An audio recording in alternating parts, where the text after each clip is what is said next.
Want to replace the door on your fridge? With these steps, you'll have it fixed in no time.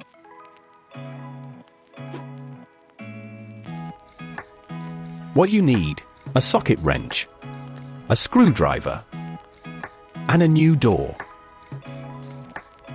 Step 1. Remove the old door. Remove the top of the refrigerator by loosening the screws.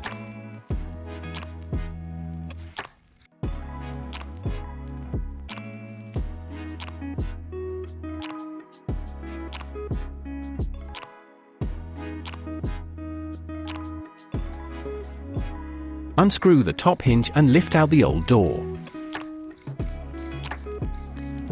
If your hinges are attached to the door, unscrew both of them from the door. Step 2. Place the new door. Place the door back on the refrigerator and then install the top hinge.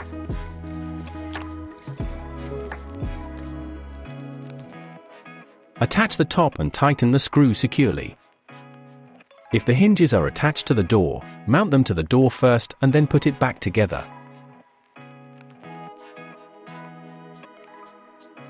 You have replaced the door and the fridge is ready to use again.